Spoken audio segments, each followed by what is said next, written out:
Today is Sunday, 22nd November. The year is 2020. This morning, I had a thought about ordination, and it is a new way of looking at it, looking at ordination, and I think it is important that I share with you my understanding about the process of ordination. When the Buddha was enlightened, he spent 49 days under the shade of different trees around Bodh Gaya. He was going back and forth, reflecting on his spiritual discovery. How to explain his spiritual discovery to the mass? What would be the technique so that his discovery is accessible to the larger audience? And he thought maybe he just passed away quietly because it is very difficult. The spiritual enlightenment, his spiritual experience was so sublime. Maybe the people will not understand, will not appreciate, so better he would just pass away quietly. When he was considering that, Brahma came. Brahma could read his mind. Brahma came, kneeled down in front of the Buddha and begged the Buddha, please preach. There are some people, of course some people will not benefit because they have so much dust in their eyes. They will not benefit. But there will be some people, smaller group of people who would really benefit from the teaching of the Buddha. And with that, the Buddha accepted Brahma's invitation to preach. His preaching then was only to share his experience, this spiritual experience which freed him from the bondage. He did not have to come back to this cyclical birth anymore. Birth and death, this cyclical birth and death. So he wanted to share with the audience this very special spiritual enlightenment. He thought about it, and then he realized that there would be still some people remaining that would benefit. So he headed towards Sarnath, where the 5 ascetics who used to take care of him, now they stayed over there, so he went in that direction. These 5 ascetics, they were already ascetics, they were already leading monastic lives. So therefore, it was not important to teach them about monastic life, but to share with them what he experienced, that supreme spiritual enlightenment. That, remember Gontanya? Gontanya was the one when in his early life, in the early part of his life, he predicted that this baby would become the enlightened Buddha, whereas others would say that, oh, he might become the greatest of kings. But he was the only one who predicted that this baby will become the Buddha. And of course, when the Bodhisattva went out to practice, he followed, thinking that now that this Bodhisattva is going to experience, is going to achieve and become the greatest enlightened person that I predicted earlier. So he was really ready for this discovery. So the 5 ascetics, after having listened to the exposition of the Buddha, became enlightened, each one of them. Today, Gontanya, the next day, Wapa, Patiya, Mahanama, and Asti. 5 of them were enlightened. They were enlightened before they became bhikkhus, before they were ordained. This is very important message. That is, the message of the Buddha, the teaching of the Buddha is meant not for ordination per se, but for those who would like to follow this path so that they would become enlightened. They search to free themselves from the binding of this cyclical world. They search for enlightenment. Only then, when they themselves became enlightened, they realized that yes, the teaching of the Buddha is the correct path. I would follow the Buddha. That's why they asked for ordination. And the Buddha simply said, oh, become bhikkhu. There was no ritual. Just simply accepted them so that they would lead the same kind of life that the Buddha was leading, that is ascetic life. And people in those days, many of them were out in the forest searching for this spiritual path. So monastic life was very common, very common. The Buddha did not have to ask them whether they have jivara or not, whether they have the bowl, the patra or not, right? This came much later in the latter part of the process of ordination. So what I would like to share with you is that monastic life was already accepted. Those who followed the Buddha wanted to discover this path to be enlightened. They wanted to follow this path so that they can free themselves from this cyclical birth and death. Yes? Now, the very first batch of 60 enlightened bhikkhus, all of them enlightened, and the Buddha sent them out to spread the teaching, to spread Dharma to the larger audience. His instruction was, be beneficial to yourself and be beneficial to others. Yes? So all these 60 enlightened monks, arahats, all of them spread out. Each one go your own way. Don't go two in one direction, spread out. And now when these enlightened monks spread out the words, there were people who now wanted also to join this path. So they brought these people back to the Buddha so that the Buddha would accept them into this Sakaya Buddha, this community, so to say, this Sangha. Slowly it developed into ordination procedure. So then they asked, then the Buddha said that no, they have to travel so far, no? They have to travel so far. Now you yourself, 60 of them, he was speaking to these 60 enlightened bhikkhus. You give them ordination. You don't have to bring them to me to give ordination. You can give ordination wherever you go. Then they asked the Buddha, how would I proceed with this ordination? And then the Buddha said that simply give them with the three refuges, that is to pronounce. Of course, you start with Namo Tassa, pay respect to the Buddha. I bow to the Buddha with respect. And then you said, Buddhang Saranang Kacchami. I take the Buddha as my refuge. Now my refuge is the Buddha. Say it again, second time, third time. I take refuge in Dharma. Say it again, second time, third time. I take refuge in the Sangha. Second time, third time. That is a pronouncement for you to be a bhikkhu.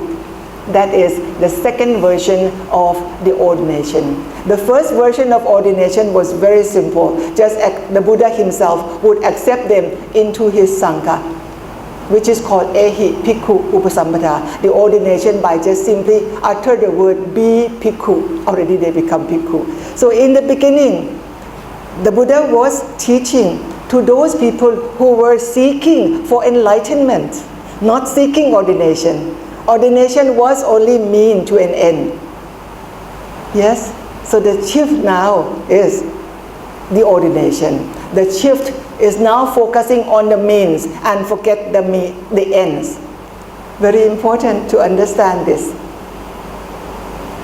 Slowly, the ordination process developed into Yati Chatuttakama Vaja. That is, the number of bhikkhus increased to a larger Sangha. So then, now they have to be the newcomer. Those who ask for ordination have to go through a more complicated version of ordination. So this candidate is brought to the Sangha, and the teacher would ask the Sangha that this Venerable Thammavanna is disciple of Venerable Tama Nanta is now asking to be accepted into the Sangha. I repeat 3 times. If any one of you in the Sangha, if any one of you have objection to this candidate, please raise your voice. 3 times. The audience is quiet. Then the 4th time, that's why it is called Yatti Jatutthakkamma Vaca. The 4th time, I now pronounce Thammavanna, the disciple of Dhammananta, as member of the Sangha. So this is the kind of ordination procedure that is practiced up till now. So you see how ordination start moving from the Buddha only to the enlightened monks and now to the larger audience of monks. In the beginning, the number of monks who would accept this newcomer to the Sangha is 10. But then there was a case of the bhikkhu from far away. Very difficult to wait until you have 10 bhikkhus to be able to give ordination. This Sona, Venerable Sona, we were just reading about his story. Sona had to wait for 3 years before there are 10 bhikkhus in that area to give him ordination. So he brought this, not complaint, but this request to the Buddha that please allow smaller number of bhikkhus to accept the new candidate into the Sangha, because in that place where they live is so far away and so small number of bhikkhus to attend the ordination ceremony. So that's why you have, first, if you live in Machim Pradesh, that is in the capital with large number of bhikkhus, there must be at least 10 bhikkhus to attend the ordination. And then the shift is when you are far away, outside the capital, small number of bhikkhus, then maybe 5 is sufficient for you to conduct the ordination. But the monk, the senior monk, the Thera, who will be the one who actually give ordination, must have at least 10 years standing. That is, this Thera is wise. He knows Dhamma Vinaya. He knows how to instruct, how to train the newcomer. So this applies also for the bhikkhunis. But you see what happened, what came to my mind this morning. We have so much problem with the bhikkhus and with the bhikkhunis, with the quality of bhikkhus and bhikkhunis now. Because what is the end? We forget about the end. We focus on the means. Ordination is only the means to an end. What is the end? To be enlightened, to be free from suffering, to be free from this cyclical birth and death. We forget the ends and we focus so much on the means. When you become ordained, thinking that you would like to put on the robe, not understanding why you put on the robe. That's why we have so much problems. You want to be ordained because you want to make merits for your parents. That's besides the point. The point is, you're ordained because this ordination will narrow down your interest to the worldly lifestyle, and so that you can focus more on the path to be enlightened. Still now, up till now, when we receive ordination, we still say, Sappha Dukkha Nisarana. My intention is to end all suffering. Nibbana Satchikaranatthaya. I will have Nirvana as my end. We still say that verbally. But as I said, verbally. So we keep ordination only as form, not the means to an end. We shift the importance of means to ends. The end of the ordination is enlightenment. But now we forget about the enlightenment and we focus about the complication, the decoration of life with this ordination procedure. So the protest on the street of some monks, asking for the right to keep their eyebrow, just to give you an example. I was stunned. That is not the purpose of us being ordained. So when we have lost the end, lost the end of our ordained life, then we get trapped in this minor little details and calling it as my right. On this path, on this monastic path, there is no right. There is no right to be enlightened. Each one of us, we have to strive to be enlightened, and that is the true mean, true end, true purpose of our ordained life. So I think with this understanding, to confess, I only thought about this morning, and I would like to share with you very important message that we don't mix the means and ends. We don't mix how do you do it, the methodology and the purpose. The purpose of monastic life is to be enlightened. But now we seem to have really forgotten about the purpose. So the message that we deliver as a monastic is all twisted. So I would like to, particularly today, that we really pay respect to the Buddha and be true to the word Buddhist. Buddhist, we are Buddhist. Because we make this formula, Puttang Saranang Kacchami, make a pronouncement that you take the Buddha as your refuge. So that we have to really understand what is the meaning of Buddha. Buddha is not that historical person who was born and died in India. Buddha is that quality within us that we have to wake it up, this Buddhahood that is within each one of us, and make it a reality in our life. And we believe that because we lead this monastic life, this path to this Buddhahood, to this enlightenment, will be easier, yes. So always keep in mind what is the purpose of our ordination, and this ordination is only that path leading to that end, leading to that main purpose of our life. With this, I really deeply pay respect to the Buddha, to the Buddhas, the present Buddha, the one we are in his time now, and also the Buddhas in the past. Sadhu, sadhu, sadhu.